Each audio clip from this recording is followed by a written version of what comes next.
Yes, kila siku zinavyozidi kusonga wanawake wanaonyesha umahiri wao katika uongozi, na hili limethibitishwa na mbunge wa bunge tukufu la Jamhuri ya Muungano wa Tanzania Dr. Tulia ambaye pia yeye ni rais katika taasisi inayoitwa IPU, umeona, ambayo inahusisha mataifa mbalimbali duniani, umeona. Sasa moja ya mkutano ambao uliibua hisia za watu wengi sana na watu wengi sana kumpa pongezi na kongole Dr. Tulia kwa majibu, lakini pia kusimamia msimamo wake, ni baada ya mkutano ambao umefanyika hivi juzi kuuliza swali kuhusiana na swala zima la kumtembelea ama kwenda Urusi kabla ya Ukraine.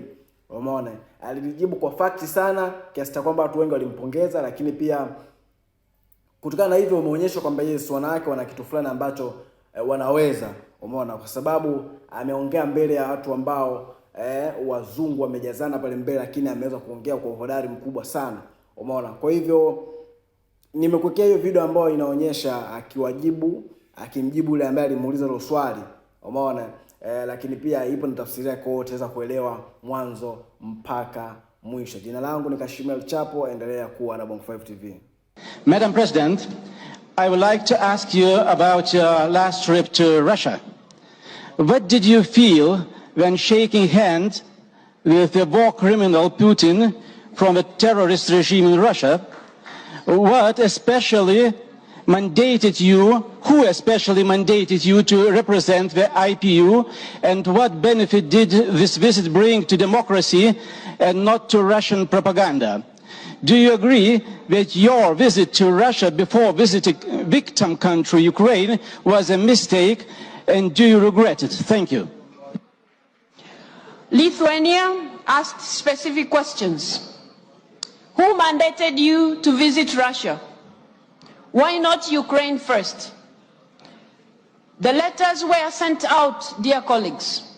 The letters were sent very explicitly. They explained, and if you need copies of those letters because they are not secrets, you can always have copies. Letters were sent to our counterparts in Ukraine. Letters were sent to our counterparts in Russia. My visit was to begin with Ukraine.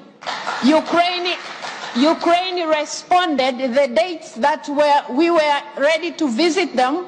Mr. Zelensky and Mr. Speaker would be in New York for the NATO meeting. Would I have stopped them? No. It would be wise. In any case, I don't have such powers. Now, because the meeting of BRICS was taking place, would I stop going to Russia because Ukraine is not ready to receive me because of time? No. Why? Because IPU stands for dialogue. IPU is talking about parliamentary diplomacy. And it is in that context that I did all that I did. And I thought I would be given a little credit for all the efforts that I've done, not to be crucified for things that I have not. You're asking here who mandated me. Who mandated the former president who came from the 12 plus to visit Kiev? Who mandated him? Please, I think we have to reach a point where I have explained myself several times to you 12 plus, to everybody else who cared to understand. If you have a feeling like I went to Russia without going to Ukraine first, I have told you several times, letters were sent out. I wouldn't turn out my visit to Russia because I'm unable to reach Ukraine. You didn't ask me similar questions when I visited Israel, did you?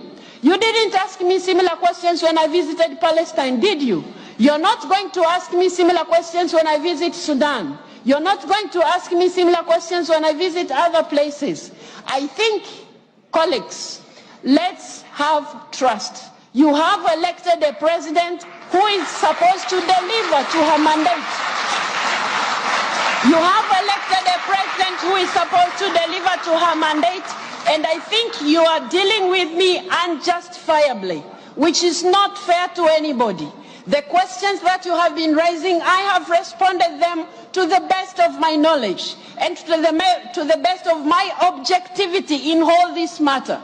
And you must know, I would not have asked to meet Mr. Putin if it wasn't for Ukraine. My commitment to doing that, and this is not the first place I'm visiting. Why is it that it's looking like I have met this person, and therefore the president of IPU has all of a sudden become a monster.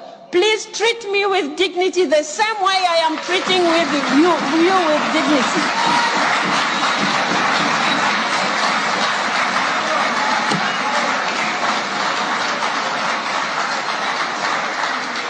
I will at all times advance parliamentary diplomacy. I will at all times give respect to the ideals of IPU, but I request you members to also accept I'm not God, I'm not an angel, I'm only human, I'm doing what is possible within my powers. The president of the task force has just informed you, and I have been repeating myself in this respect. I was requested by the task force to do what I did. What did I do wrong? I was supposed to sit back and tie my hands and say there's nothing we can do as IPU. That will not be doing justice to the women and children of Ukraine who are suffering. That wouldn't be fair to the mandate that you have given me. Give me a chance to lead this institution according to the ideals that we stand for. Not to crucify me just because I come from some country. Some of you maybe feel like we are still colonized in the mind. No. No, we are not. No, we are not. So please, let's respect each other. I'm doing the best that I can, and that is exactly what I'll do. That is my commitment to you. I will keep doing that. Thank you very much.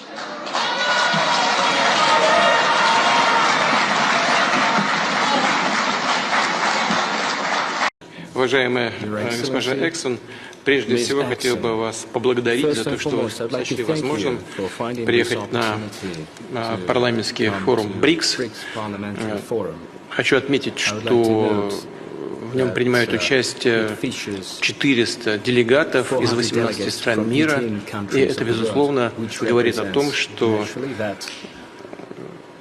и БРИКС в целом, и парламентское измерение сотрудничества БРИКС пользуются большим интересом и возрастающим доверием со стороны международного сообщества. Это и понятно, потому что принципы работы БРИКС, а это действительно истинное равноправие и учет интересов друг друга, не могут не привлекать участников международной деятельности. Ваш союз – это уважаемая организация, она существует с конца XIX века, в нее входит большое количество государств, и мы приветствуем, что представитель Африки, развивающейся экономики, возглавляет сейчас эту уважаемую международную организацию. Уверен, что вам будет